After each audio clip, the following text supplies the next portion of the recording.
ஸ்ரீ சாய்நாத ஸ்தவனமஞ்சரி. இந்த புத்தகத்தை படிக்காத சாய் பக்தர்கள் இருக்கிறது மிக குறைவுன்னு சொல்லலாம்.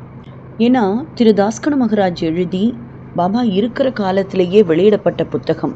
ரொம்ப சிறிய புத்தகம்தான். ஒரு 163 பேராஸ், அதாவது பத்திகள் மட்டும் இருக்கும். அதுவும் குட்டி குட்டி தான். 3 வரிகளோ இல்லை 2 வரிகளாகவோ பிரிக்கப்பட்டு 163 பேராஸ் இருக்கும். ரொம்ப சுலபம் படிக்கிறதுக்கு, ரொம்ப இன்ட்ரெஸ்டிங் கூட.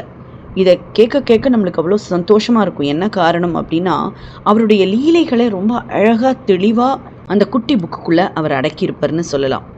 இவ்வளோ அழகாக தெளிவாக கொடுக்க முடியுமானா அது கண்டிப்பாக சாயினுடைய அனுகிரகம் இருந்தால் மட்டும்தான் முடியுங்கிறது தான் உண்மை. அதுலேயும் 147லேருந்து 155வது பேரா வரைக்குமே பார்த்தேன்னா அவருடைய ஃபலஸ்துருதி, அதாவது இதை நம்ம படித்தோமான நமக்கு என்னெல்லாம் கிடைக்கும் அப்படிங்கிறது ரொம்ப அழகாக விளக்கி சொல்லியிருப்பார் தாஸ்கனு மகராஜ். அதை தான் இப்போ நான் உங்களுக்கு சொல்ல போகிறேன். ஏன்னா சீக்கிரமாக புரியணும் அப்படிங்கிறதுக்காக. இதை கேட்டாலே போகிறோம், பல கோடி புண்ணியம்னு சொல்லுவாள். ஆக்சுவலாக இப்போ 147லேருந்து ஆரம்பித்து 155 வரைக்கும் நான் உங்களுக்கு படித்து காட்டுறேன்.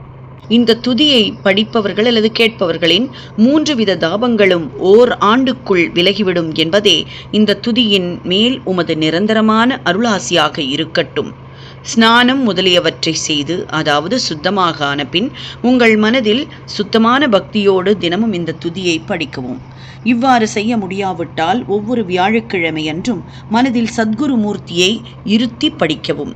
அதுவும் கூட இயலாவிட்டால் ஏகாதசி தோறும் அதன் விளைவுகளை பார்ப்பதற்காக இந்த துதியை படியுங்கள் அல்லது கேளுங்கள்.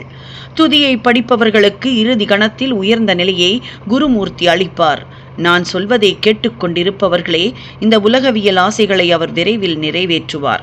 இந்த துதியை பாராயணம் செய்வதால், மீண்டும் மீண்டும் படிப்பதால் அல்லது கேட்பதால் முட்டாள்கள் அறிவாளிகள் ஆவார்கள்.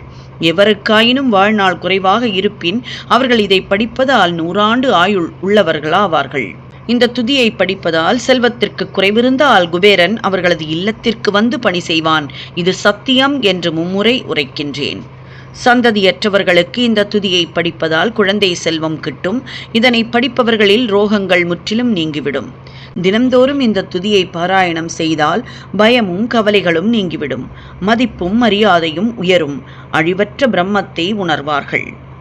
ஆக இவ்வளவு அழகா தெளிவா இந்த விஷயத்தை உங்களுக்கு கொடுத்துருக்காருன்னா, பிரச்சனைகள் இல்லாதவர்கள் கிடையவே கிடையாது. ஆக அந்த பிரச்சனைகளுக்கு முடிவு இதுதான்னா இதை தினமும் கேட்கலாம். அதனுடைய முழு லிங்கையும் நான் உங்களுக்கு கீழே கிடைக்கிற அந்த லிங்க் பாக்ஸில் கேட்கலாம். கேட்டு என்ஜாய் பண்ணுங்க. எப்பவும் தொடர்ந்து இணைந்திருங்கள் ஓம்கார் ஜோதியுடன்.